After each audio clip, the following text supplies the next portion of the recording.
எனக்கு தெரிஞ்ச ஒரு நபர். அவங்க வந்து பார்த்தீங்கன்னா நாய் வளர்த்தாங்க. பக்கத்து வீடு, அவங்களுக்கும் இவங்களுக்கும் சண்டை. நாய் வந்து கொலைக்கு நாய் வந்து என்ன பண்ணுது, யாராவது வீட்டுக்கு பக்கத்து வீட்டில் ஆள் வந்தாலும் இங்கே கிடந்து என்ன பண்ணுது, கொலைக்குது அப்படின்ட்டு ஒரே சண்டை. நாய் வந்து என்ன பண்ணிடுச்சு, உன் வீட்டு நாய் என் செருப்பை தூக்கிட்டு வந்துருச்சு, களவாடிட்டு வந்துருச்சு அப்படின்ட்டு அடிக்கடி அந்த குடும்பத்தில் சண்டை நடக்கும். அந்த மாதிரி ஒரு சண்டையில் என்ன ஆச்சுன்னு கேட்டிங்கன்னா, அது நாய் சண்டை அடிபிடி சண்டையாகி போச்சு. அடிபிடி சண்டையான பிறகு என்னைக்குமே அடி வாங்கினவர்கள் மருத்துவமனையில், அடி கொடுத்தவன் ஜெயிலில் இல்லையா. அவன் மேலே வந்து என்ன இல்லை, அவன் மேலே தான் தப்பு, நான் அடி கொடுத்த நான் வந்து நீதிமான், நான் பரிசுத்தவான், அதெல்லாம் சட்டம் வந்து என்ன பண்ணாது. Okay, super. அது வந்து சட்டம் வந்து அடி வாங்கினவங்களுக்கு தான் சாதகமாக இருக்கும், அடி கொடுத்தவங்களுக்கு அகைன்ஸ்டாக தான் செயல்படும். அந்த மாதிரி வந்து பார்த்தீங்கன்னா அந்த அடி கொடுத்த டீமை என்ன பண்ணிட்டாங்கன்னா உள்ளே பிடிச்சி கொண்டு போய் ஜெயிலில் வச்சுட்டாங்க.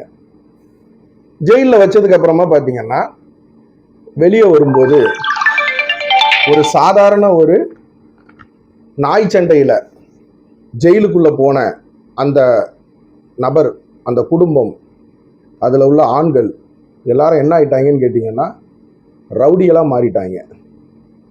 ஏன், ஜெயில் சாகவாசம் ஜெயிலோட முடிஞ்சிடணும்னு சொல்லுவாங்க. அதனால தான் ஜெயிலில் இருக்கிற பொருட்களை அங்கே யூஸ் பண்ணுற துணி மணி எல்லாத்தையும் என்ன பண்ணிடணும், மணி இருக்காது, துணி அம்புட்டையும் தூக்கி போட்டு ஆற்றுலையோ குளத்துலையோ தூக்கி எறிஞ்சிட்டு எண்ணெயை வச்சு தலையை முழுகிட்டு வரணும்னு சொல்லுவாங்க. அப்போ நம்மளோட பொருட்களையே ஜெயிலில் விட்டுட்டு வரோம்.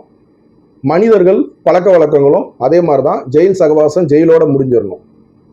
ஆனால் அந்த குடும்பம் என்ன பண்ணிட்டாங்கன்னா உள்ளே இருக்கிற ரவுடிகளோட பழகி ரவுடிகளோட என்ன ஆயிட்டாங்க, வெறும் நாய் சண்டை, செருப்பு தூக்கிட்டு போயிடுச்சு, அவ்வளோதான். நாய்னா குலைக்க தான் செய்யும், அதை என்ன பண்ண முடியும், அதுக்கு பக்கத்து வீடும் வித்தியாசம் தெரியாது, தான் வீடும் எல்லா புது மனிதர்களை பார்த்தா குலைக்க தான் செய்யும்.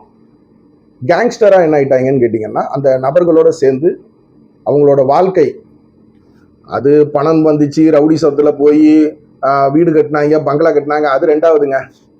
ஆக மொத்தத்தில் யாரும் நெருங்க முடியாத ஒரு நபர்களாக என்ன ஆயிட்டாங்கன்னு கேட்டிங்கன்னா வெறும் நாய் சண்டைக்கு ஜெயிலுக்குள்ளே போனவங்க மாறி போயிட்டாங்க.